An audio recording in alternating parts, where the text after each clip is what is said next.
saya menyisipkan beberapa soal-soal di dalamnya itu untuk Anda latihan ya.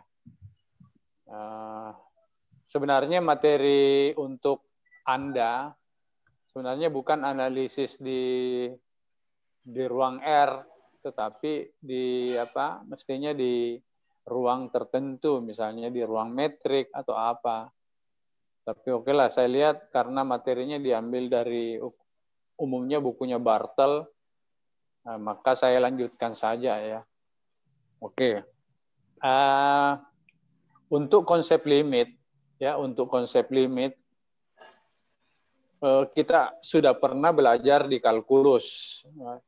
Hanya saja di kalkulus, penekanan konsep limit itu pada menghitung limit ya. Misalnya limit X menuju 1, 2X tambah 1. Ya, misalnya dihitung berapa. Jadi ada teknik-tekniknya untuk menghitung ya. Nah, X menuju 1 itu kan artinya apa ya? Menuju itu hanya istilah ya, menuju 1 jadi hanya. Tapi definisinya sendiri sebenarnya pakai epsilon delta ya. Ya, jadi kalau X-nya menuju 1, maka 2X itu menuju 2. Misalnya X-nya 0,99 ya, maka 2X itu berapa itu?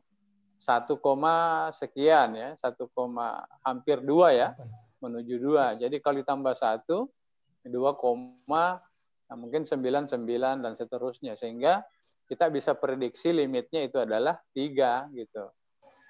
Ya, seperti itu. Jadi sebenarnya konsep limit itu sudah pernah dipelajari ya, di kalkulus. Cuma tekanannya di kalkulus menghitung. Nah, kalau di analisis tekanan mempelajari limit itu adalah pada mempelajari perilaku fungsi di sekitar suatu titik. Ya, jadi biasanya yang dipelajari itu adakah limitnya, ya eksistensinya ya. Nah, tentu kalau misalnya Anda mengatakan ada, itu diminta buktikan. Ya.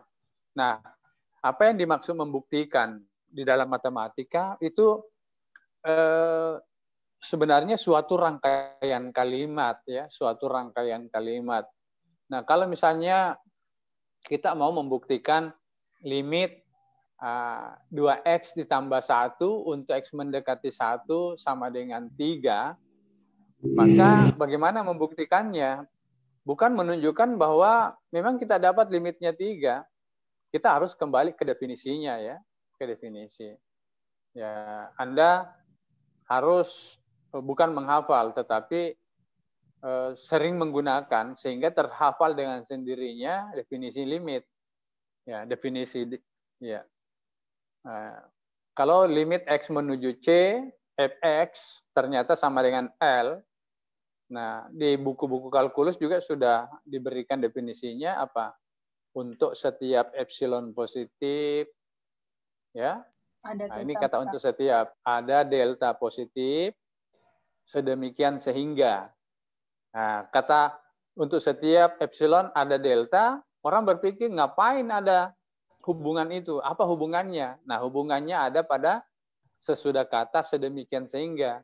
Nah, sedemikian sehingga jika harga mutlak X kurang C itu lebih dari 0 dan kurang dari delta, maka harga mutlak atau nilai mutlak Fx kurang dari epsilon. Ya, jadi bukan FC ya. Nanti di FC itu di kekontinuan. FC belum tentu ada. Hati-hati. Di limit fungsi, nilai fungsi di C itu tidak perlu ada. Ya, tidak perlu ada. Jadi bukan Fx kurang Fc. Ya, jadi kalau limitnya adalah L, mungkin nilai fungsinya di X sama dengan C tidak ada, tetapi dia mendekati nilai L. Ya. Tetapi sebelum kita mempelajari lebih lanjut konsep limit, kita harus hati-hati bahwa tidak boleh sembarangan mendefinisikan konsep limit. Ya, konsep limit di suatu titik. Harus dijamin titik itu namanya titik cluster atau titik akumulasi, accumulation point. Nah, di filenya itu saya sudah berikan ya, tetapi saya lebih senang kalau misalnya saya tulis saja ya, mana share-nya ini. Share, screen, mana ini? Oh ini mungkin ya, bagus. Oke. Nah, sebelum kita masuk ke materinya, saya mau misalnya begini.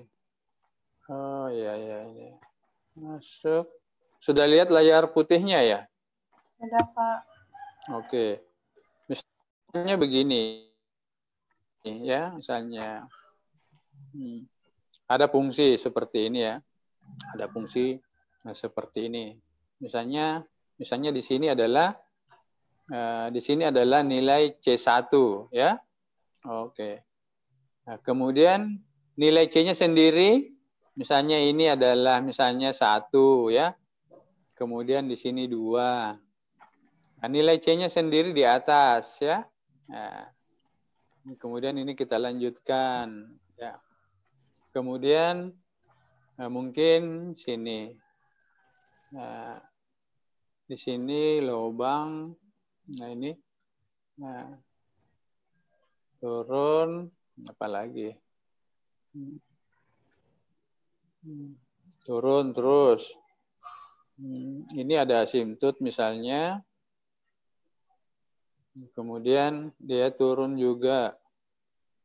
Di sini turun dan seterusnya turun. Nah, misalnya ini grafiknya Y sama dengan Fx ya. Di sini C1 lalu di sini C2. Kemudian yang di tengah-tengah itu adalah ini yang asimtut adalah C3. Nah, saya mau tanya, berapa nilai fungsi di C1?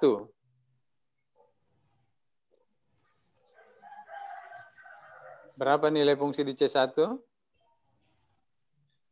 FC1 berapa? 1. Halo?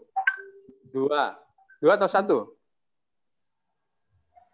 2. Nilai fungsinya di C1. Ya? 2. FC1 berapa? 2. Ya, FC1 itu 2 di atas, toh? Iya. Ya, sama dengan 2. Nah, adakah limitnya kalau X menuju C1? Limit X menuju C1 Fx. Berapa? Ada atau tidak ada? Berapa limitnya? 1. Ya, 1. Ya, 1. Nah, dia mendekati nilai 1. Coba dilihat. Kalau X-nya menuju menuju C1 dari kiri dan kanan, maka nilai fungsinya ini mendekati nilai 1. Ya. Nah, sekarang saya ubah anunya. Ya. Ya. Nah, di C2 berapa nilai FC2 dari gambar? FC2. 2 juga. 2 juga, Pak. Berapa? 2 ya? 2. Nah, limit X menuju C2. Berapa? Lihat. Dari kiri, nah, kemudian dari kanannya menuju C2. Nilai Fx-nya menuju kemana? 1 koma, Pak. 1 koma? 5. Hah? 1,5? Kok mengapa 1,5? Oke, boleh Anda prediksi? Coba dilihat. Kalau limit X menuju C1, C2 dari kiri itu pakai negatif di atas. Dari sebelah kirinya C, ini Fx, Ya benar, ini sama dengan kira-kira 1,5 kalau dari gambar, toh? Tapi limit X menuju C2 dari kanan, itu menuju berapa? 2. Limit X menuju C2 dari kanan, itu sama dengan berapa? 2. 2, toh? Iya. Loh, ini tidak sama. Iya. Jadi kalau limit kiri dan limit kanannya tidak sama, kita simpulkan bagaimana? Limitnya Tidak kontinu. Nah, oh bukan, tidak kontinu, bukan. Tidak ada limit yang kontinu. Limitnya apa? Ya, tidak ada. Ya, begitu. Ya, bukan tidak kontinu ya, tetapi tidak ada gitu. Sekarang C3. FC3 ada tidak? Yang grafiknya menurun ke bawah gitu. Nah, di sebelah kirinya C3 itu grafiknya turun terus. Di sebelah kanannya C3 juga nilainya turun terus. Jadi FC3 tidak ada. Ya. Ya, FC3, aduh. FC3 ini tidak ada. Ya, tidak ada. Tetapi kalau kita pakai minta hingga, limitnya ini, limit X menuju C3, Fx, itu sama dengan apa? Menuju ke bawah semua, dari kiri menuju ke bawah, dari kanan menuju apa? Dari kanan C3 juga nilai fungsinya menuju ke tak hingga juga, minta hingga. Jadi kita tulis begini gitu. Ya, jadi limitnya. Nah, inilah beberapa beberapa variasi-variasi ya untuk sekarang kita masuk ke pembahasan ya. Mudah-mudahan Anda sudah membaca semua ya file yang saya kirimkan. Nah, ini ada syarat, misalnya ini kita mau cari limit, cara menulisnya, X menuju C, Fx misalnya sama dengan apa? Ini C ini harus ada syaratnya. Ada syaratnya. Apa syaratnya C? C elemen real. Iya, apalagi? X tidak sama dengan C. Apa? X boleh? Tidak. Boleh X sama tidak? Boleh X-nya sama dengan C gitu. Nah, tetapi tidak diperhatikan. Hati-hati ya. Ya, tapi yang diperhatikan hanya X di luar C. Apalagi? Kelihatannya tidak ada yang membaca. Ya, tidak ada yang membaca file yang saya berikan. Syarat yang utamanya, ya jadi kalau misalnya ada misalnya fungsinya dari himpunan A ke himpunan R, lalu kita mau definisikan limit X menuju C, maka C harus tidak perlu anggota A. Titik akumulasi. Akumulasi himpunan A. Jadi ada syaratnya C itu, dia harus titik akumulasi. Nah, apakah itu titik akumulasi? Titik akumulasi adalah secara kasar titik yang di sekitarnya itu ada sejumlah tak hingga titik. Ya, ada sejumlah tak hingga titik. Tetapi definisinya sendiri, sebelum kita masuk ke definisi, saya mau gambarkan. Misalnya, apa? Kalau ini interval, misalnya interval dari ini 0, ini 1, ini 2, ini 3, ya. Nah, lalu Anda menggambarkan fungsinya seperti ini, ya. Nah, ini kan pada domainnya, ini kan domainnya adalah interval. Interval. Jadi kalau Anda mengatakan limit X menuju 1, misalnya fungsinya ini adalah fungsi X, ini bisa dihitung. Mengapa? Karena 1 ini titik akumulasi. Mengapa titik akumulasi?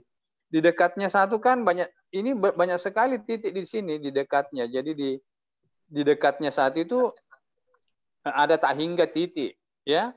Jadi walaupun Anda membuat persekitaran seperti ini. Nah, di dalam persekitaran ini tetap ada titik, ya. Jadi ada tak hingga titik ada tak hingga titik di sekitar satu. Nah, misalnya Anda perkecil lagi persekitarannya, masih ada lagi titik, tak hingga titik di dalamnya.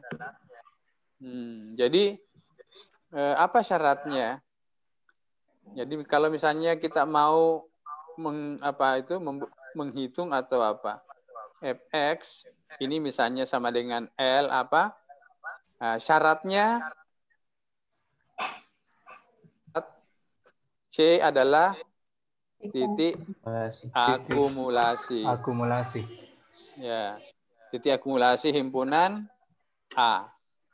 Ya, kalau misalnya fungsinya dari R ke R, tidak ada masalah. Karena R itu adalah himpunan yang dimanapun Anda ambil titik, di dekat titik itu ada sejumlah tak hingga. Nah, apa itu titik akumulasi? Nah, titik akumulasi adalah ini. Kita buat definisi. Ada C adalah titik akumulasi himpunan A jika, nah ini hati-hati, untuk setiap katakan delta ya, delta positif, ada X anggota A ya, bukan ya, jadi himpunannya A. Nah, sehingga jarak X dengan C itu kurang dari delta gitu. Ya. Jadi kita hati-hati, coba jadi bisa diperhatikan untuk setiap delta ada X anggota A yang jaraknya ke C kurang dari delta. Saya berikan contoh misalnya begini. Kalau misalnya A itu adalah himpunan interval ya, misalnya intervalnya 0 sampai 2 misalnya. Nah, kalau kita gambar 0 sampai 2, kalau ini adalah 0, 1, 2. Nah, inilah himpunan A-nya. Maka setiap titik di dalam sini merupakan titik akumulasi. Jadi misalnya C-nya di sini gitu, C. Nah, C itu pasti titik akumulasi. Mengapa? Di sebelah kirinya C, sebelum 0, dan di sebelah kanannya C, itu ada tak hingga titik toh di dalamnya. Ya, misalnya C-nya 0,5. Ya, C-nya 0,5. Misalnya C-nya adalah titik 0,5. Nah, kalau misalnya deltanya misalnya saya ambil 0,1. Nah, antara C ke kiri dengan jarak kurang dari 0,1, ada enggak titik? Ada. Di dalamnya? Nggak ada. Nah, deltanya diperkecil. Misalnya diperkecil lagi deltanya. 0,0001. Jadi kalau 0,5 dikurangi 0,001 berarti 0,4999. Ada enggak titik antara 0,5 dan 0,4999? Ada toh? Iya, setiap delta. Jadi bacanya berapapun deltanya diberikan, selalu ada titik di dalam persekitaran delta itu. Nah, berarti C 0,5 itu merupakan titik akumulasi. Ya. Nah, sebenarnya kalau himpunan A dari 0 sampai 2, titik akumulasinya juga mulai dari 0 sampai 2 gitu. Nah, misalnya 2. Nah, saya ke kiri sedikit. Lalu ada enggak titik di dalam kurung yang saya buat ini di sebelah kirinya 1? Titik anggota A. Ada toh? Ada, Bro. Ya, jadi 2 itu adalah titik akumulasi juga. Jadi walaupun tanda kurungnya itu saya perkecil ya menuju 2, tetap ada titik di dalamnya. Titik anggota A. Hati-hati ya, bukan titik saja, tetapi titik itu harus anggota A. Nah, beda kalau misalnya begini, himpunan B.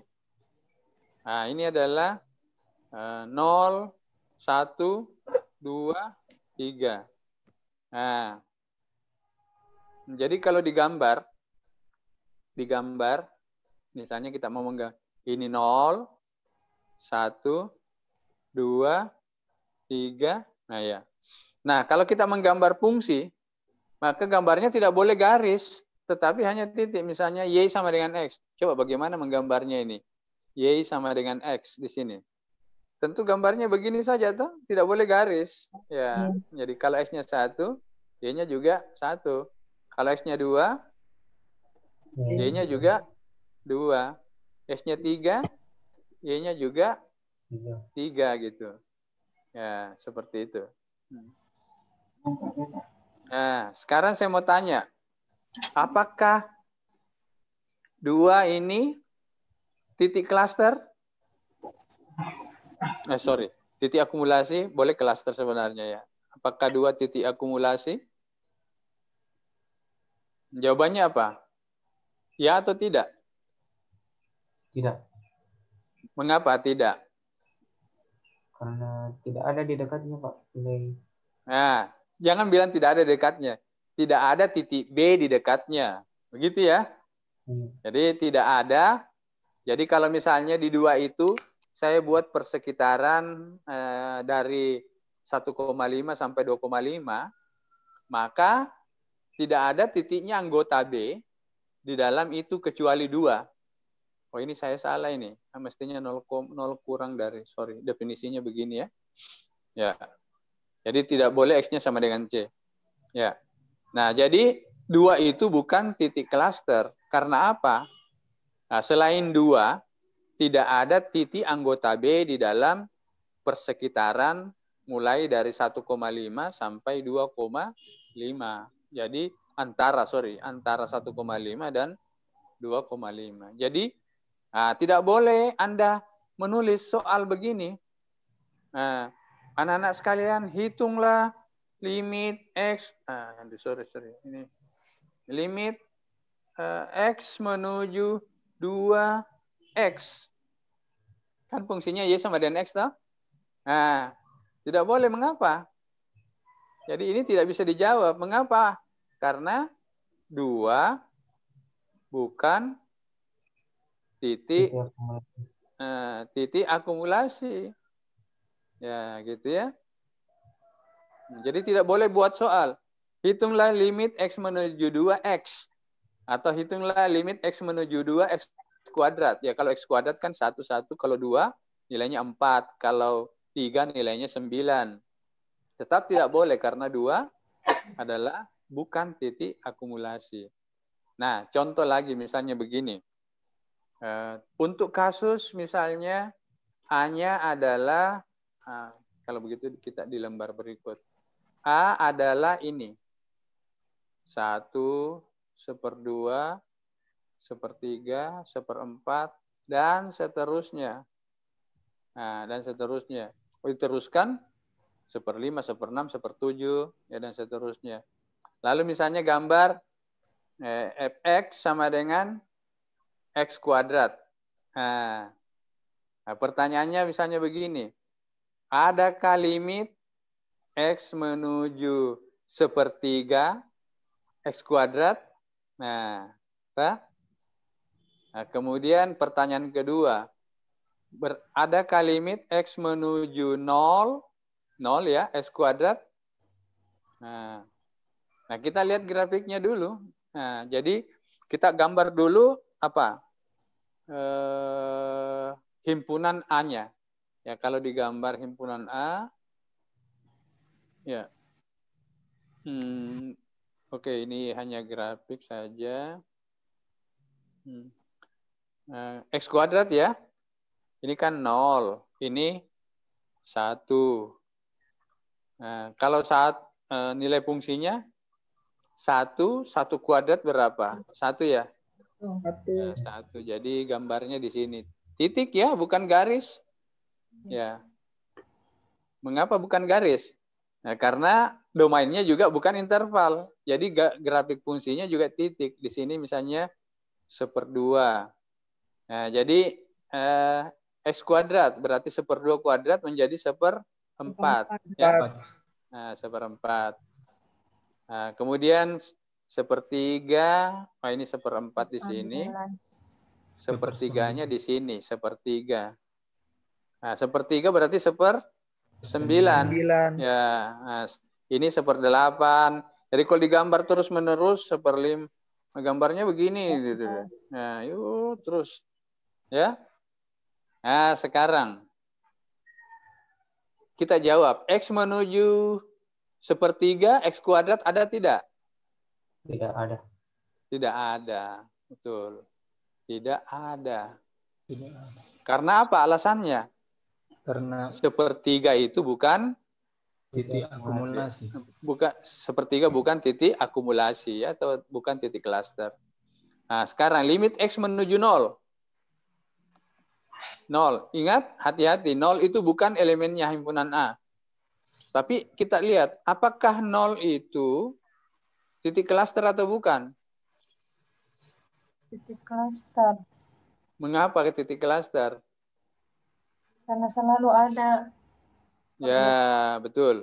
Selalu ada titik. Jadi kalau saya buat persekitaran di dekatnya 0, di dalamnya persekitaran ada toh? Ada. Misalnya jaraknya ke kanan, deltanya adalah misalnya yang kecil. 0,01, berarti 1/100. Jaraknya 1/100 dari 0. Adakah titik antara 0 dengan, kalau ke kanan 0,01, ada enggak? Ada. Ada, ya 0,001. Deltanya diperkecil, misalnya 0,0 atau deltanya 1/1.000.000. Ada enggak titik antara 0 dengan 1/1.000.000? Ada Pak. 1/1.000.000.000 kayak. Ya, jadi 0 itu titik klaster sehingga limit X menuju 0 X kuadrat ya sama dengan 0 kuadrat. Ya, 0 kuadrat atau 0 gitu. Nah, jadi seperti itu ya. Nah, ini hanya kita membahas kehati-hatian ya. Nah, tetapi berikutnya saya kira biasanya tidak dipersoalkan lebih jauh, tetapi Anda harus tetap mengetahui ya. Mengetahui bahwa syarat untuk mendefinisikan atau membuat soal limit, misalnya X menuju C, Fx, maka C itu harus titik klaster. Iya, oke ya. Sampai di sini kita sudah paham ya. Oke, kalau sudah paham, sekarang kita mau lanjut mendefinisikan limit fungsi. Jadi definisi ya. Nah, apa definisinya ini? Limit X menuju C. Nah, Fx apa artinya? Sama dengan L. Artinya? Setiap epsilon besar 0. Ya, itu kita. Ini artinya kita pakai simbol saja karena semua orang matematika untuk setiap epsilon positif ada delta positif. Nah, sedemikian sehingga. Nah, ini kita anggap fungsi himpunannya dari A ke R ya. Kita tidak perlu tulis. Ingat, untuk mendefinisikan tetap harus ditulis C itu titik klaster. Ya, dari himpunan domain fungsinya, domain fungsi. Sedemikian sehingga, hati-hati nih. Jika 0 kurang dari X kurang C, ya, kecil delta, maka nilai Fx dikurangi L kurang dari epsilon. Nah, coba dilihat. Di sini ada 0, ya hati-hati. Apa artinya 0 kurang dari X kurang C? 0 kurang dari X kurang C artinya jaraknya X kurang C itu lebih besar dari 0. Ya, kan itu bisa dibalik. Artinya X kurang C lebih besar dari 0, tetapi kurang dari delta. Jadi kalau ada bilangan 0, kurang dari X kurang C, artinya jaraknya X kurang C itu tidak boleh 0. Artinya X dan C itu tidak sama. Toh? Ya, jadi X dan C-nya itu tidak sama. Nah, tetapi nilai fungsinya di sini, fx kurang L kurang dari epsilon, itu fx boleh sama dengan L, terus menerus. Ya, jadi definisi limit seperti ini, sehingga kita bisa menggunakan definisi untuk membuktikan limit. Jadi saya tulis di sini, kita dapat menggunakan definisi tersebut untuk membuktikan limit, ya, untuk membuktikan limit. Nah, contoh, saya kira ini sudah biasa ya. Di kalkulus juga, misalnya linear fungsinya. Misalnya, apakah betul limit X menuju 1, 2X tambah 1? Nah, ini bukan apa betul, tapi buktikan. Ya toh? Nah, buktikan. Nah, yang berarti kalau mau dibuktikan, berarti apa?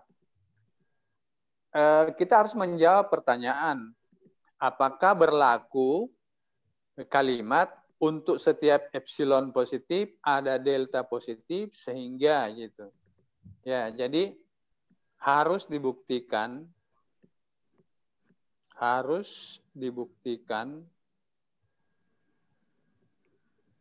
ya. Apa? Saya kasih turun dulu. Ya, harus dibuktikan apa? Ya, ini harus dibuktikan.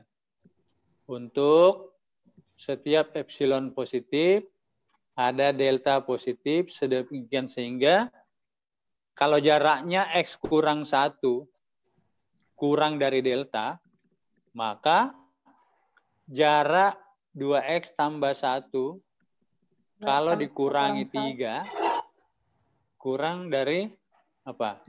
Epsilon, ya? Yeah. Betul. Nah, ini yang mau dibuktikan. Ya. Nah, apa yang kita lakukan mau membuktikan kalimat ini? Nah, berarti kan yang kita buktikan, pertama kita mengambil epsilonnya sembarang. Ya, setiap orang punya kepala. Wah, betul enggak? Ya betul. Nah, caranya gimana? Iya, tutup mata, lalu tangkap satu orang, ada enggak kepalanya? Ya, itu berarti ambil sembarang. Ya, ya toh.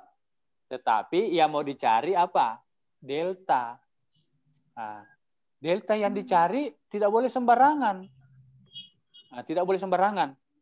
Nah, delta yang benar adalah pada saat sudah dipasang di bawah di sini, ya, pada saat sudah ditulis deltanya besarnya berapa, maka ini juga menjadi benar. Ya, toh? Nah, gitu ya. Tetapi epsilonnya harus diambil sembarang. Ya, sembarang. Ya, sembarang. Nah, ini dicari, deltanya dicari. Nah, gitu. Nah, karena yang satu diambil sembarang, lalu delta itu dicari besarnya, maka biasanya delta itu merupakan fungsi dari epsilon. Ya, jadi deltanya itu bergantung, kalau epsilonnya 1, berapa deltanya? Sekian, Pak. Epsilonnya 2, misalnya 1/2, deltanya sekian, Pak. Nah, gitu ya. Nah, tetapi biasanya kita hanya ingin satu kali mengambil epsilon sembarang, kita bukan mengambil bilangan, lalu epsilonnya kita anggap sembarang, maka delta yang kita dapat harus memenuhi persamaan ini. Nah, coba-coba kita bekerja mundur. Ya, bagaimana mencari delta? Boleh bekerja mundur, cari delta. Nah, cari delta, kita tulis bekerja mundur. Bagaimana caranya bekerja mundur? Ya, caranya bekerja mundur begini. Tadi yang apa ini 2x tambah 1 kurang 3 kan kurang dari epsilon ya. Ya, jadi kita bekerjanya mundur. 2x tambah 1 kurang 3 kurang dari epsilon toh? Iya. Nah, saya mau mundur ke belakang, tetapi menjadi penyebab. Ya, ini. Tapi ini, nah, mundur di sini. Kalau saya uraikan ini bisa jadi apa kira-kira? 2 kali 2x kurang 4 ya? Nah, 2x kurang 4. Kurang 2, Pak. Kurang 2. Ah, betul. 2x kurang 2. Nah, betul. Ini kurang dari epsilon ya? Ya. Oke, mundur lagi. Berarti apa? 2 kali Nah, di sini 2 kali nilai x kurang 1 kurang dari epsilon. Kita mundur lagi. Nah, akhirnya mundur ke bawah. Apa ini? X kurang 1 kurang 1 kecil dari epsilon kurang dari Epsilon per ternyata X kurang 1 kurang dari epsilon per 2. Nah, sekarang berarti kalau ini kurang dari epsilon per 2, maka didapat ini betul, ini juga betul, ini ke sana juga betul. Nah, berarti kita bisa dapat, berarti deltanya itu adalah epsilon per 2. Nah, ini cara mencari delta dengan cara mundur. Ya, gitu ya. Prosesnya seperti itu. Ya, ini kalau untuk fungsi linear saya kira mudah kita dapat deltanya ya. Epsilon per 2. Ya. Nah, gitu ya. Nah, sekarang bagaimana caranya melaporkan? Nah, ini kan cakaran, ini sebenarnya cakaran ya. Ini cakaran. Ya. Kalau di file yang saya berikan, itu saya tulis sebagai analisis pendahuluan. Sebenarnya itu cakaran. Cuma kan tidak enak kalau saya buat situ cakaran gitu. Ya, agak. Oke. Nah, sekarang bagaimana cara melaporkannya? Menulis buktinya. Jadi kalau kita menulis bukti, nah yang di atas itu bukan bukti ya, itu cakaran ya. Apa yang kita lakukan? Langkah pertama. Kalau kita menulis bukti, itu artinya kita menulis langkah-langkah sistematis atau tulisan secara sistematis untuk menunjukkan bahwa pernyataan yang kita buktikan itu benar. Nah, kalau begitu apa yang kita lakukan tadi? Epsilonnya diambil sembarang ya. Oke, jadi buktinya adalah diambil epsilon positif ya sembarang. Biasanya juga sebarang atau sembarang ya, sama saja. Nah, gitu. Nah, sekarang berapa nih deltanya? Ternyata kita dapat epsilon per 2. Nah, ingat delta itu tidak diambil sembarang tapi bergantung pada epsilon. Jadi namanya dipilih ya. Ya, dipilih. Delta adalah epsilon per 2. Nah, betulkah kalau deltanya epsilon per 2, maka nanti kita dapat 2x tambah 1 kurang 3 itu kurang dari epsilon. Betul tidak? Nah, kita harus tunjukkan maka untuk berapa itu? 0 kurang dari X kurang 1 kurang dari delta sama dengan epsilon per 2 diperoleh kita lanjut di bawah saja.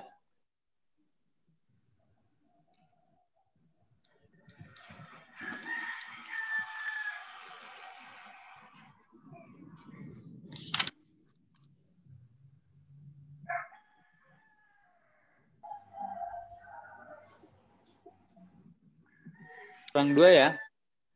Ya, kurang 2. Nah, sama dengan 2 kali X kurang 1. Nah, X kurang 1 itu kan kurang dari epsilon per 2 toh? Iya. Ya ini. Nah, berarti kita tinggal tulis. Nah, bukan sama dengan lagi. tapi karena X kurang 1 kurang, berarti tandanya sudah kurang di bawah. Kurang dari 2 kali, nah, X kurang 1 itu kurang dari epsilon per 2. Nah, ini yang di bawahnya ini tanda sama lagi. Nah, kita coret. Ini epsilon. Artinya yang ini kurang dari epsilon. Nah, terbukti toh bahwa 2X tambah 1 kurang 3 itu kurang dari epsilon kalau X kurang 1-nya kurang dari epsilon per 2. Jadi kita sudah bisa katakan di sini terbukti 2X tambah 1 dikurangi 3 ini kurang dari epsilon. Nah, jadi kita bisa tulis jadi barulah kita berani menulis ini limit X menuju 1 2X tambah 1 sama dengan 3. Nah, itu dia. Nah, ini baru kita menunjukkan buktinya. Yang sebelumnya itu hanya cakaran-cakaran ya. Ya, oke. Sampai di sini ada yang mau ditanggapi atau apa? Silakan. Sebelum kita lanjut ke fungsi yang bukan linear tapi mungkin fungsi-fungsi yang lain ya. Ya, silakan ditanyakan. Oke, kalau tidak ada, oke ada, silakan. Oke, kalau begitu kita lanjut saja dulu. Nah, saya kasih contoh 2. Contoh berikut. Contoh 2. Nah, ini minta dibuktikan limit X menuju 1 yang mudah saja, X kuadrat.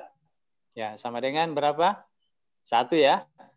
Nah, bagaimana menggunakan epsilon delta untuk membuktikan limit ini? Ya, sebenarnya ada banyak cara, tetapi ada cara yang direkomendasikan.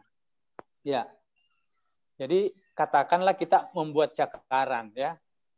Misalnya kita buat cakaran begini. Ada yang mencakar ya, cakaran. Nah, cakarannya itu kan begini gitu. Bagaimana mencari delta? Berapa di sini? X kurang 1 kurang dari delta. Deltanya tanda tanya ya. Sehingga X kuadrat kalau dikurangi 1 kurang dari epsilon. Epsilonnya kan diambil sembarang ya. Sembarang. Nah, ini. Nah, berapa di situ tanda tanya? Lalu ada yang membuat cakaran begini.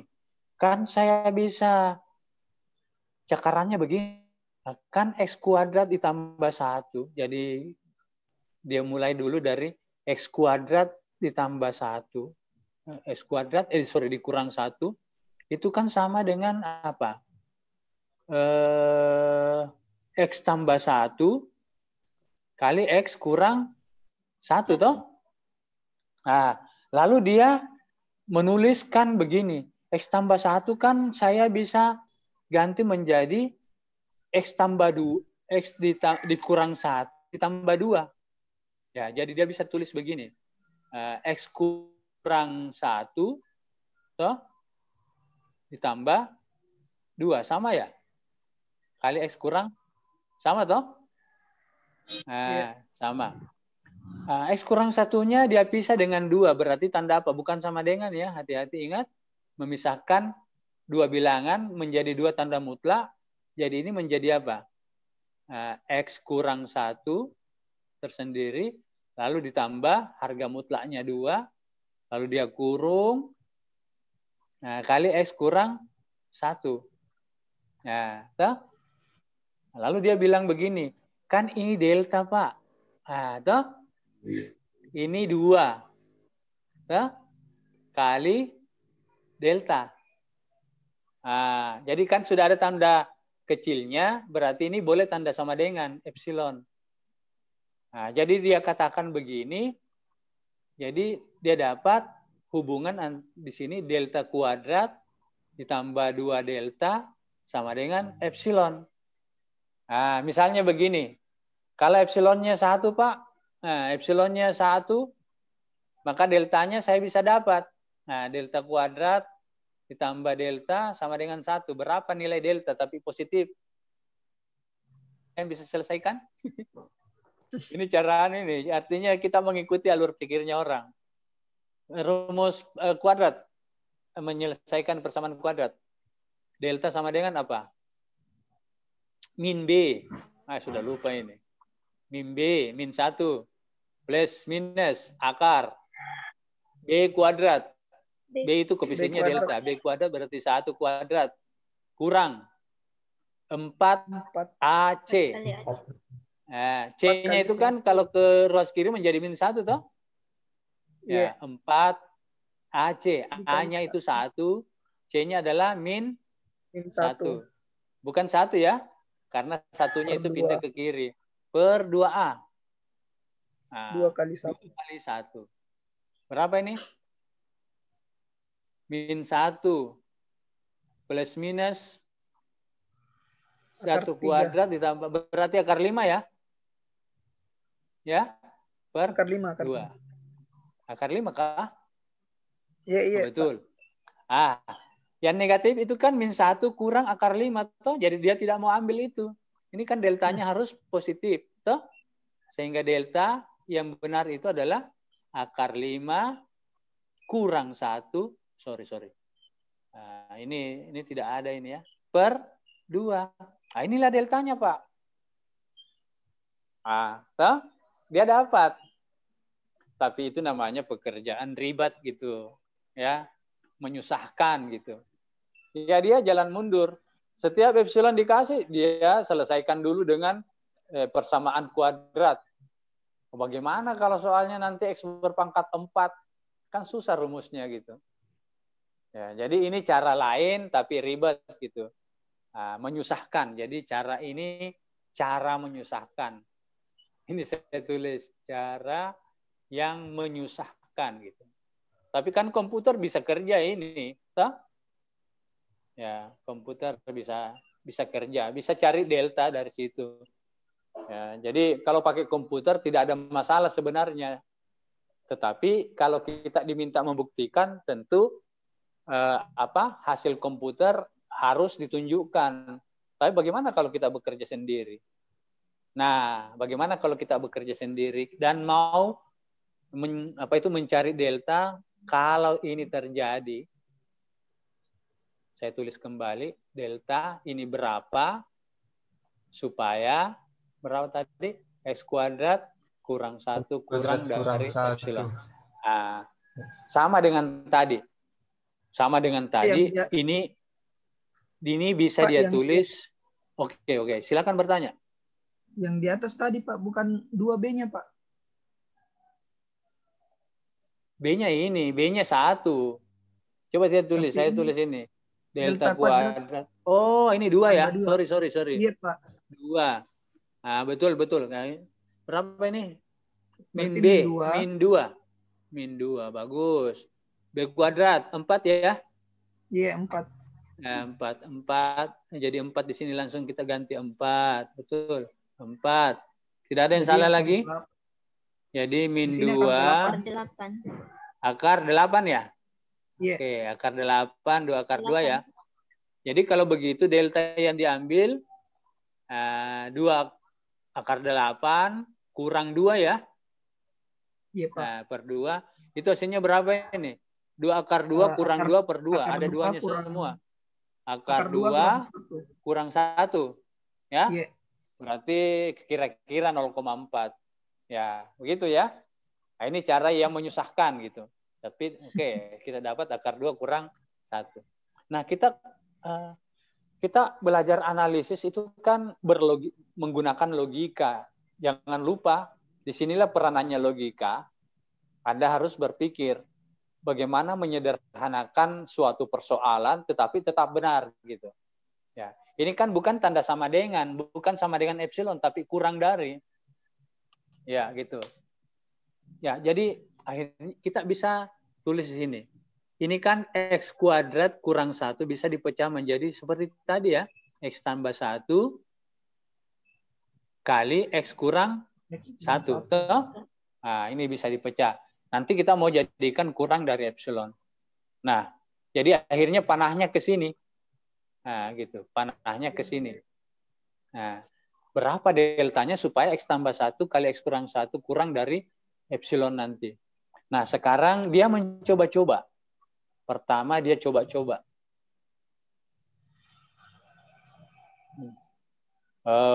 Dia pasang, ini hidup ini taruhan ya. Dia pasang delta. Deltanya, bagaimana kalau deltanya 1? Itu apa yang terjadi? Nah, sekarang kita pasang deltanya 1. Kan persoalannya ini delta 1 itu ya. Artinya X kurang 1 kurang dari 1. Ya. Artinya X kurang 1 kurang dari 1 toh? Nah, persoalannya ada ini yang mengganggu. X tambah 1. Nah, saya mau tanya. Berapa nilainya X tambah 1 kalau X kurang 1 kurang dari 1? Ya. Anda boleh pakai seperti trik tadi. Anda boleh juga ada banyak cara. Oke lah, saya berikan cara pertama. Cara pertama pakai apa ini? Pakai pakai garis bilangan ya. Ini cara pertama. Ini cara pertama juga ada orang senang. Apa artinya X kurang 1 kurang dari 1?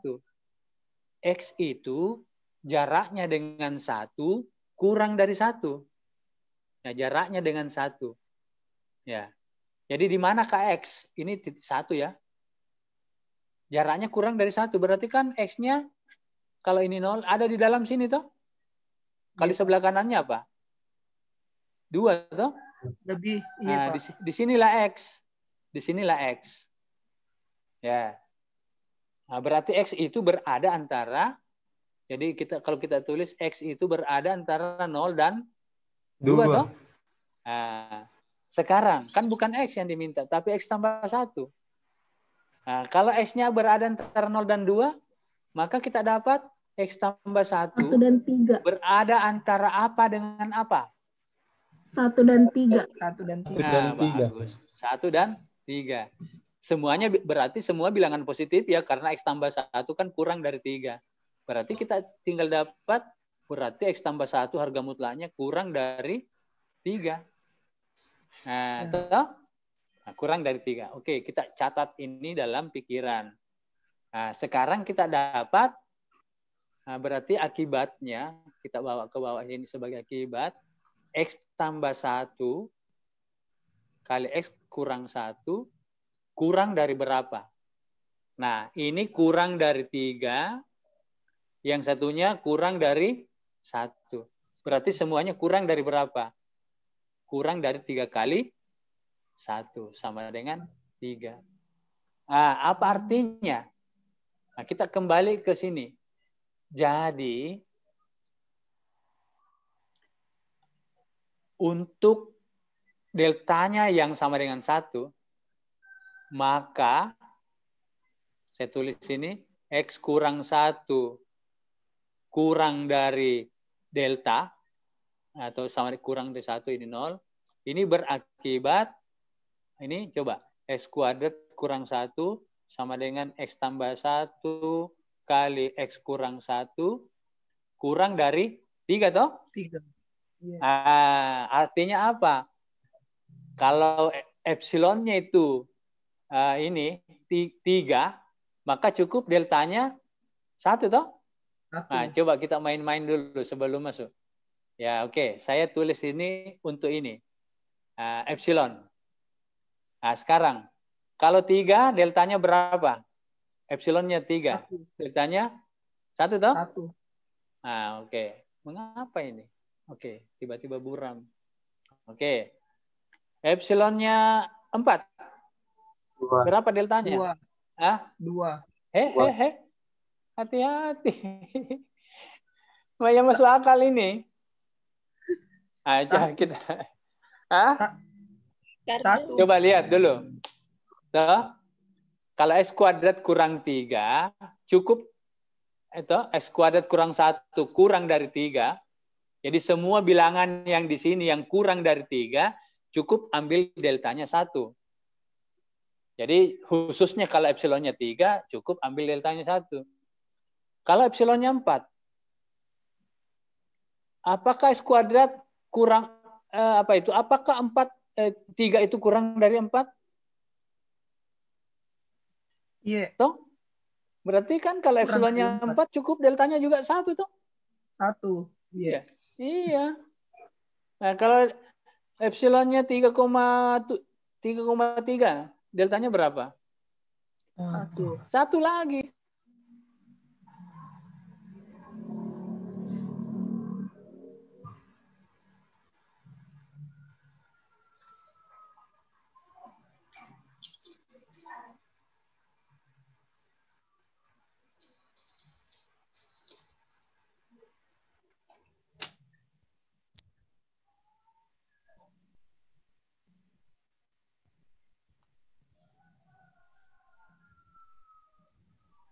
Dengar tadi suara telepon ya?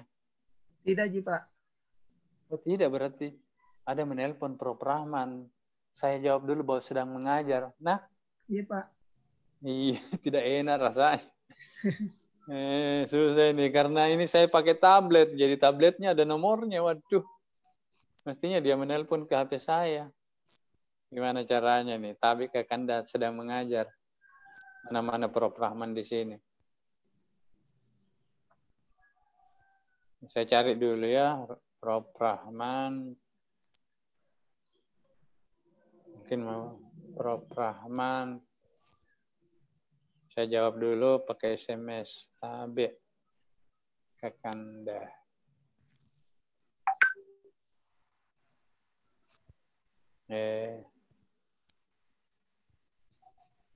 Sebentar.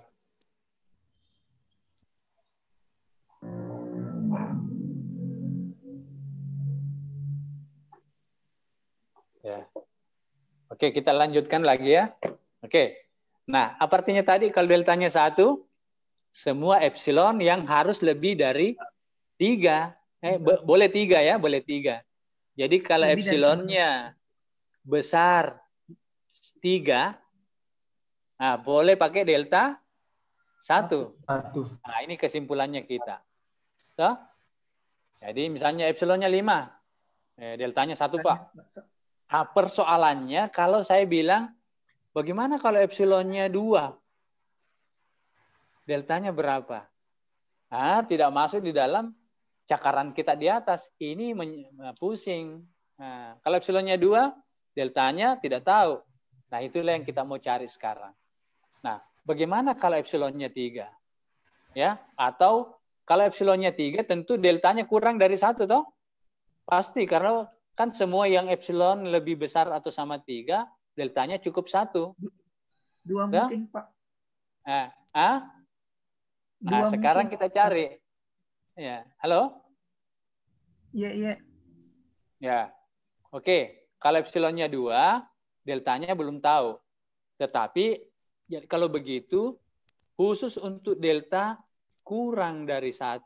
Kurang dari 1. Nah, apa yang terjadi? Nah, kita tulis tadi 0 kecil X kurang 1 kurang dari delta. Jadi nanti kita cari. Tapi khusus untuk delta yang kurang dari 1. Apa yang terjadi? Deltanya kurang dari 1 ya. Nah, bagaimana dengan ini? X kuadrat dikurang 1 yang sebenarnya sama dengan X tambah 1 kali X kurang 1. Nah, saya mau tanya. Delta ini kan kurang dari 1, toh? Delta ini kurang dari 1. Nah, berapa nilainya X tambah 1? Tadi, saya ingatkan kembali, tadi kalau X kurang 1 kurang dari 1, dengan mengambil deltanya 1, maka X tambah 1 itu tetap kurang dari 3, toh? Tadi ini kurang dari 3. Coba masih ingat nggak mengapa kurang dari 3? Kan kita dapat tadi. Mana. Ya, ini. Yang ini. Toh? Nah, tapi khusus untuk delta sama dengan 1. Jadi kalau X kurang 1 kurang dari 1, maka X tambah 1 kurang dari 3. Iya. Nah, sekarang, kalau X kurang 1, bukan kurang dari 1, kurang dari delta. Tetapi delta itu kurang dari 1. Berapakah X tambah 1? Kurang dari berapa? 2. Kurang dari 3 juga. Ya, betul. Kurang dari 3 juga. Tuh. Kan deltanya diperkecil. Ya, cobalah misalnya begini. Kalau tidak mau misalnya apa? Nah, saya gambar-gambar. Nah, saya gambar-gambar di sini. S kurang 1 kurang dari delta. Ini 1. Nah, ini ke kanan delta, ke kiri delta. Nah, toh? Ya. Ini. X-nya ada di dalam. Di sinilah X-nya. Ya. X-nya ada di dalam. Nah, berarti kan apa? Kalau S-nya ada di dalam antara 1 kurang epsilon dan 1 kurang delta dan 1 tambah delta, maka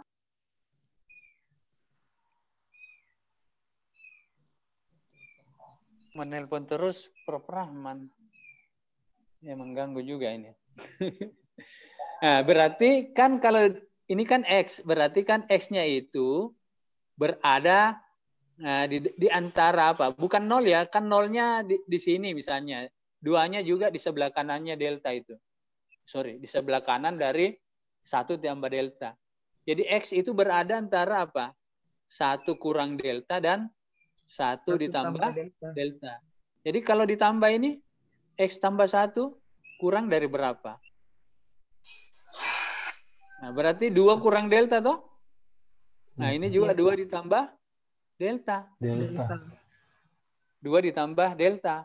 Tapi kan deltanya kurang dari 1. Berarti sebenarnya ini bisa ditulis ya, X tambah 1 kan kurang dari 3 toh?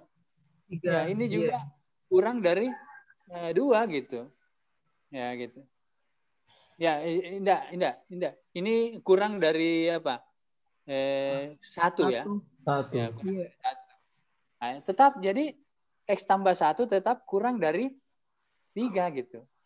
Ya, jadi kita bisa tulis sini, saya ulangi lagi. Kalau 0 kurang dari X kurang 1 kurang dari delta, tetapi deltanya kurang dari 1, maka X kuadrat dikurangi 1 itu sama dengan kurang dari, ya, sorry. Nah, bagaimana mengatakannya? Nah, ini tetap sama dengan X tambah 1 kali X kurang 1. Nah, ini kurang dari 3 ya. Kurang dari 3 kali. 3. Nah, 3 kali. Ini apa? Nah, ini delta toh? Kan deltanya kan kita tidak tahu. Nah, itu. Nah, berarti kalau ini sama dengan epsilon, berarti apa kita dapat cakaran? 3 delta itu sama dengan epsilon. Atau jadi delta sama dengan epsilon per 3. Epsilon per 3. Nah, lebih mudah. Nah, lebih mudah. Ya, toh? Nah, sekarang kita main-main lagi. Deltanya berapa? Delta di sini epsilon. Sekarang misalnya 4, deltanya 1. Toh? Nah, kalau misalnya 3, deltanya berapa? 1 toh? 1. Tetap 1 seperti tadi. 1. Ya, ini toh. Nah, sekarang kita turun. Kalau deltanya 2, mana dipakai? Nah, 2/3. Nah, jadi ini yang dipakai, yang ini yang dipakai. 2/3. Nah, jadi untuk epsilon yang kurang dari 3, ini adalah 2/3. Epsilonnya 1, ya 1/3. Epsilon lebih kecil, 0,2. Nah, 0,2/3 berarti berapa itu? 0,2/3, ini 0,2 dibagi 3. 0,66. 0,2 dibagi 3. Dibagi 3 itu 2/100. 10 dibagi 3. 2/30. Berapa 2/30 itu? 0,06. 0,06667. Seperti itu. Ya, toh? Jadi kalau epsilon ada 2, Kalau epsilonnya lebih besar mulai sama dengan 3, maka cukup deltanya yang diambil adalah 1. 1. Tapi kalau epsilonnya kurang dari 3, maka deltanya itu adalah epsilon per 3. Nah, itu caranya. Nah, sekarang kita memperbaiki cara tulis. Bagaimana caranya menulis? Kalau epsilonnya Anda mengatakan begini Pak, kalau epsilonnya lebih besar atau sama 3, saya pakai deltanya 1. Nah, kalau epsilonnya kurang dari 3, saya pakai deltanya epsilon per 3. Bagaimana cara menulisnya dalam matematika? Ya, delta ya ini sama dengan ini caranya. Kita memilih. Jadi ada 2 macam delta. Jadi kita memilih yang mana lebih kecil, 1K atau minimum dari 1 atau epsilon per 3. Minimum dari epsilon deltanya boleh 1. Oh iya, betul. Ini nih. Ini cara tulisnya. Nah, ini cara tulis dari tadi. Nah, coba kita mulai. Kalau epsilonnya 4. Kalau epsilon 4. Mengapa berapa deltanya? Mestinya 1 tuh, tapi 1. mengapa? Coba. Yang mana lebih kecil? Ini minimum 1 atau 4/3. Yang mana lebih kecil? 1 atau 4/3? Berapa? 1. Berarti deltanya 1 toh? 1. Nah, saya ulangi lagi. Kalau epsilonnya 5, yang mana minimum lebih kecil? 1 atau 5/3? 1. 1. Kalau epsilonnya 2. 2. 3. Yang mana lebih 2/3. kecil? 1 kah atau 2/3? 2/3. Berarti kalau epsilonnya 2, deltanya adalah 2/3. 3. Nah, gitu. 2/3. Jadi inilah caranya. Nah, itu ya. Jadi akhirnya kita pilih delta itu minimum dari epsilon 1 atau epsilon per 3. Ya, jadi kalau dia bilang kalau epsilonnya 3, berapa? Nah, yang mana lebih kecil? 1 atau 3/3? Sama, Jipa. Iya, berarti kan memang deltanya 1 toh? Minimumnya 1. Iya, minimum dari 1 atau 1 ya 1. Berarti memang kalau epsilonnya 3 langsung 1 saja. Nah, jadi inilah cakaran kita ya. Ya, cakaran kita. Jadi kita refleksi dulu. Cakaran kita ini sebenarnya alur pikirnya mudah. Pertama, membatasi nilai delta. Misalnya, saya pilih deltanya 1 dulu, Pak. Oh, ternyata kalau deltanya 1, epsilon yang membuat delta sama dengan 1 itu boleh 3. Boleh juga di atasnya 3. Nah, sekarang, bagaimana kalau deltanya kurang dari 1?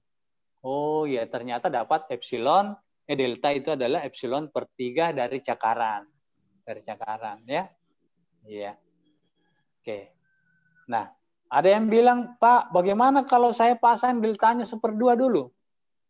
Nah, bagaimana itu? Cakaran lagi, coba. Kalau dia, misalnya ambil deltanya 1/2, boleh tidak?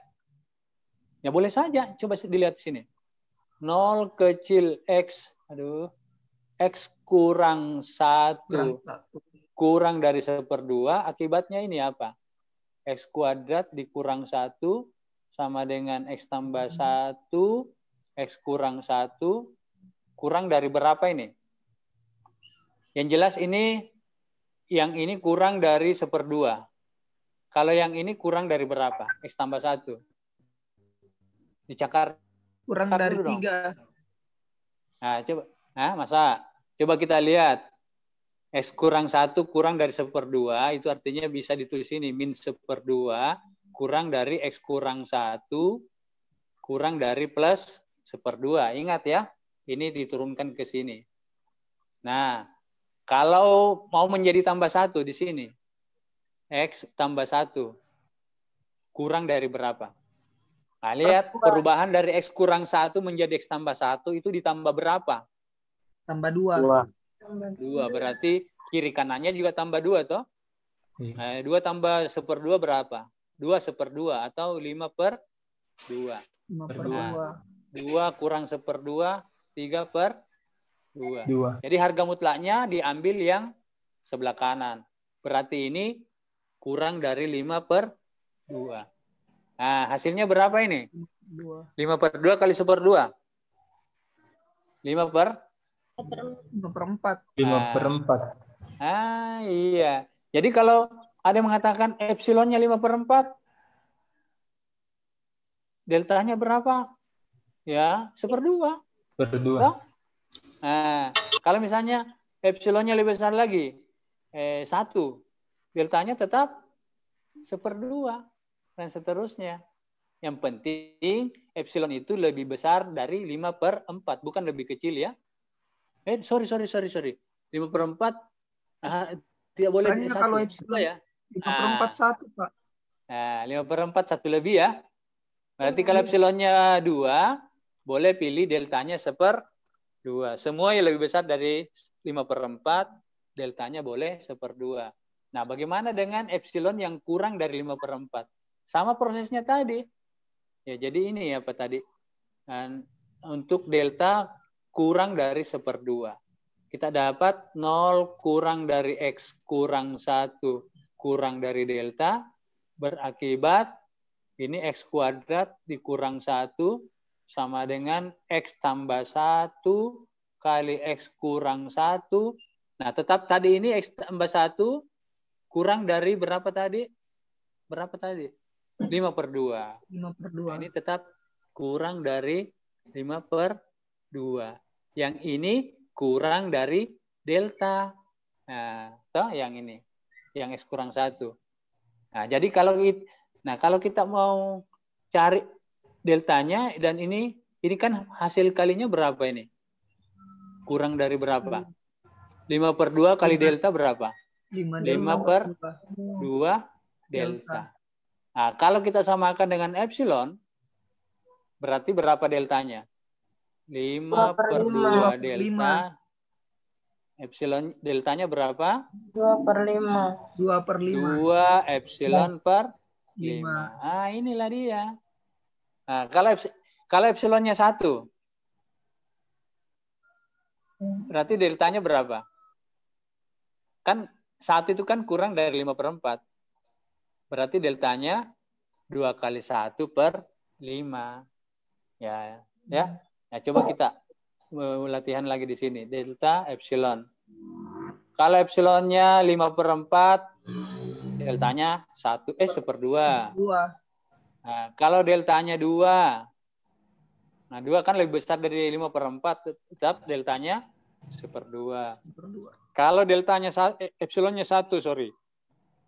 Deltanya berapa? Nah, tidak harus pakai yang ini. 2/5. 2/5. Nah, 2/5. 2/5. Nah, 2/5 epsilon ya. Oke. Kalau deltanya 1/2, lebih kecil lagi. Berarti berapa kalau epsilonnya 1/2? 4/5. 1/2. 1/5. 1/5. Ya, dan seterusnya. 1/5. Nah, dengan demikian kita bisa tulis ini. Delta itu minimum berapa itu? Nah, 1/2 dengan berapa tadi? 2/5 epsilon atau 2 epsilon per 5. Nah, ini sudah bisa menjawab. Silakan orang. Nah, sekarang saya siap dengan delta. Berapa epsilon Anda kasih? Nah, begitu. Nah, jadi tinggal milih-milih. Nah, ingat, ternyata kita bisa merumuskan 2 bentuk delta pada saat membuktikan ini. Limit X menuju 1, X kuadrat sama dengan 1. Ya. Kalau dia menggunakan delta 1, delta pertamanya 1, maka deltanya itu minimum dari 1 atau epsilon per 3 tadi ya. Nah, kalau dia menggunakan dugaan awal deltanya 1/2, maka delta adalah minimum dari 1/2 atau 2 epsilon per 5. Ya, seperti itu. Ya, jadi kalau deltanya ini Anda dapat dari cakaran, maka buktinya Anda tulis begini. Bukti. Nah, diambil epsilon positif sebarang. Nah, kemudian dipilih yang nomor 2 saja. Delta adalah minimum yang mana ini? 1/2 atau 2 epsilon per 5 ya? Betulkah? Ya. Iya, Pak. Nah, kalau Anda pilih deltanya minimum 1/2 2 epsilon per 5, maka harus ditunjukkan. Maka untuk 0 kecil x kurang 1 kecil delta, deltanya ini 1/2, berlaku, ini berlaku, mana itu? X kuadrat dikurang 1, ini harus dipaksa kurang dari epsilon. Ini sama dengan X tambah 1 kali X kurang 1. Nah, bagaimana itu? Kurang dari berapa tadi X tambah 1-nya itu? Kurang dari X tambah 1. Kurang dari berapa tadi? X 5 tambah per 1. 5/2. 5/2 ya? Iya. Kurang dari 5/2. 5/2. Ini X delta. 5/2 delta. 5/2 delta. Nah, sekarang ingat, deltanya itu kan minimum dari 1/2 atau 2 epsilon per 5. Nah, ini Anda harus tunjukkan 5/2 delta. Nah, sekarang bagaimana mengatakannya supaya ini kurang dari epsilon? 5/2 delta. Nah, kalau epsilonnya lebih daripada berapa tadi? 5/4 ya?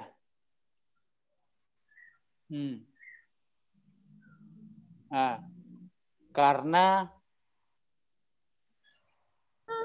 delta itu sama dengan minimum 1/2 atau 2 epsilon per 5, maka ini untuk epsilon lebih besar dari apa itu? Lebih besar dari berapa itu? Berapa tadi? Mana tadi? 5 per mana tadi? X kuadrat. 5/4. Saya sudah lupa lagi. Untuk epsilon lebih besar atau sama 5/4 diperoleh delta sama dengan berapa tadi? 1/2. Besar 5/4 kan deltanya 1/2 toh? Jadi sehingga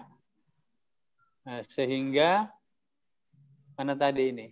X kuadrat kurang 1. Ini kan kurang dari 5/2 delta. Kurang dari 5/2 delta. Ini sama dengan kalau deltanya 1/2 berarti kurang ini sama dengan 5/2 kali 5/2 toh? Berapa itu? 10/4. Deltanya 5/2 ya? Delta itu 1/2. Jangan sampai saya yang salah. Kan deltanya 1/2. Oh, sorry, Pi. Ya, ini 1/2. Iya, Pak. Ini sama dengan berapa? 5/4. 5/4. Ya, 5/4. 5/4 kan itu berarti kan epsilonnya besar 5/4. Berarti ini apa? Kurang atau sama dengan? Ingat. Kan 5/4, epsilon kan lebih besar dari 5/4. Berarti 5/4 kurang dari epsilon. Nah, jadi dapat X kuadrat. Jadi kesimpulannya X kuadrat dikurang 1 kurang dari epsilon. Khusus untuk epsilonnya besar 5/4. Nah, sekarang kasus kedua. Untuk epsilonnya kurang dari 5/4. Nah, didapat delta berapa? Deltanya? 1/2 ya? Deltanya 2 epsilon per 5. Hah? Ini coba. Iya. Yang besar 5/4 itu 2 epsilon per 5. Yang kurang dari 5/4 deltanya adalah 1/2. Nah, delta 1/2 kah? 2 per... Untuk besar. Oh, sorry, salah. Nah, saya yang salah. Deltanya 2 epsilon per 5. 2 epsilon per 5. Sorry, saya yang salah. Nah, entah, maka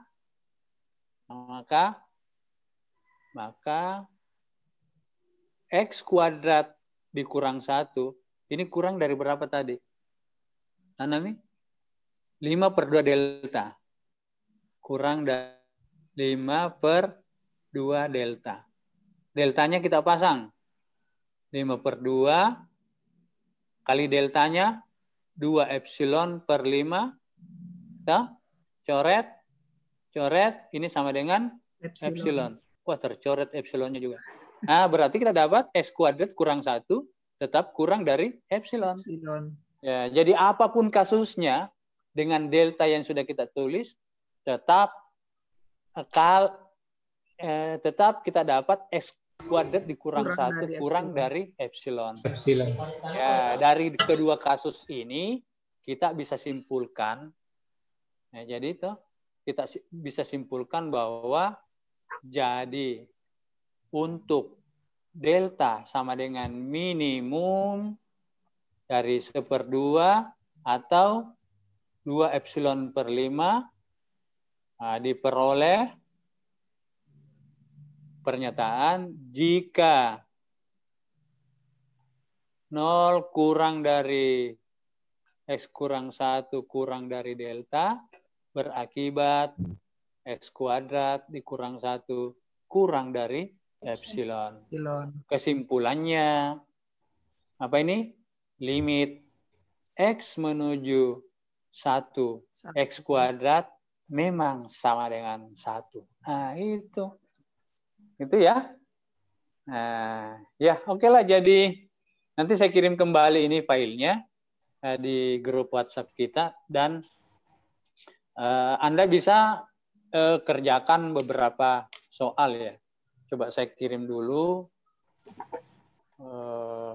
Oh ya, kalau begitu saya keluar dulu dari apa ini? Dari share screen. Iya, keluar dari Zoom, bukan keluar dari apa ini? Share ya. Coba saya kirim ini ke WhatsApp. Mana ini? Pembelajaran mana? Oh, analisis real bagian 2 ya. Iya, Pak. Oke.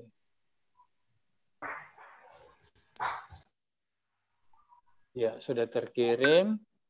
Ya, jadi mana tadi WhatsApp? Zoom-nya. Oke. Jadi saya harapkan Anda membuka file yang saya kirimkan tadi, dan di situ ada beberapa contoh-contoh ya. Contoh-contoh. Ya, jadi itu ada 2 cara membuktikan limit, dan mengapa kita menggunakan cara yang terakhir ya, dengan cara membatasi delta, karena rupanya hubungan antara delta dan epsilon yang kita peroleh itu hanya bentuknya linier. Ya, jadi tidak perlu cari akar. Bayangkan kalau saya minta buktikan limit X menuju 1, X berpangkat 4 sama dengan 1. Maka Anda kalau cara pertama digunakan yang tidak membatasi delta, kita jalan mundur terus, maka Anda mendapatkan persamaan pangkat 4 di dalam delta. Nah, itu susahnya. Nah, kalau Anda sebuah komputer tidak ada masalah toh. kan komputer gampang mencari akar persamaan. Ya, gitu. Tapi kalau kita sebagai manusia, maka cara kedua yang direkomendasikan di dalam buku-buku ya. Nah, itu. Jadi saya sudah kirim dan silahkan mempelajari filenya, dicoba-coba dulu lah. Kemudian hati-hati dengan pembatasan. Ya, hati-hati dengan membatasi delta. Contohnya misalnya saya meminta membuktikan limit X menuju 1 per X. Berapa itu? Limit X menuju 1 per X berapa? 1. 1. Lalu Anda membatasi deltanya sama dengan 1. Itu tidak boleh. Mengapa tidak boleh? Karena kalau Anda membatasi deltanya sama dengan 1, maka X yang Anda perhatikan itu dari bilangan 1 ke kiri 1 langkah, ke kanan 1 langkah, maka X-nya berada di antara 0 dan 2. Ya. Ya, padahal 1 per X, pada saat X-nya dekat dengan 0, maka 1 per X-nya menjadi sangat besar.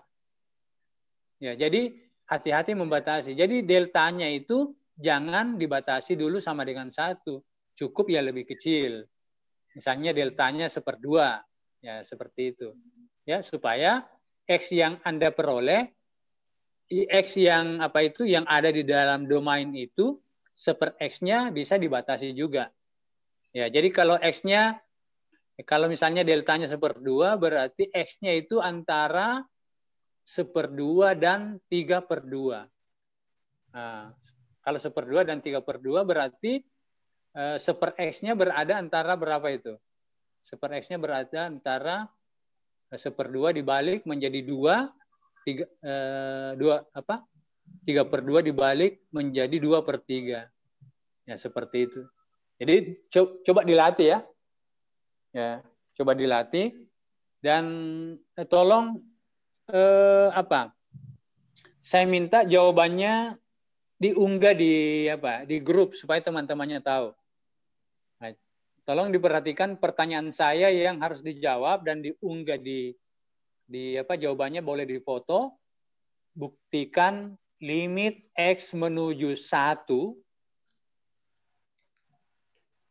per X, ya, X menuju 1 untuk 1 per X itu sama dengan 1. Ya, coba batasi deltanya 1/2. Ya, batasi deltanya 1/2 dulu. Ya, oke. Ya, saya kira kita bisa keluar dari Zoom dan silahkan jawabannya bisa diunggah di grup WhatsApp dan juga soal-soal yang Anda kerjakan pada file yang saya berikan, jawabannya juga bisa diunggah di grup WhatsApp ya. Oke, saya kira cukup untuk pertemuan kita lewat Zoom pagi ini ya. Ini Zoom-nya sebenarnya saya Zoom dari jurusan ya, saya pinjam karena kemarin sudah pesan Zoom, rupanya tidak mau diaktifkan kalau invoice-nya belum sampai ke alamat ke rumah saya gitu. Saya tidak tahu. Biasanya kalau saya sudah bayar, Zoom-nya langsung diproses. Jadi saya sudah dapat Zoom Pro itu dalam waktu 5 menit. Rupanya sekarang di Lazada tidak lain lagi prosesnya. Nanti katanya invoice-nya atau dia kirim mungkin program atau apalah supaya Zoom-nya bisa diaktifkan. Oke, saya kira cukup untuk pertemuan kita pagi ini ya. Ya, silakan berlatih dulu. Oke, saya kira cukup dan saya keluar dari Zoom ya. Kasih Pak. Ini Anda harus keluar ya karena ini kan Zoom-nya bukan saya yang tutup, tapi ditutup sama admin ya. Siapa adminnya ini? Biasanya Pak Sutamrin mungkin.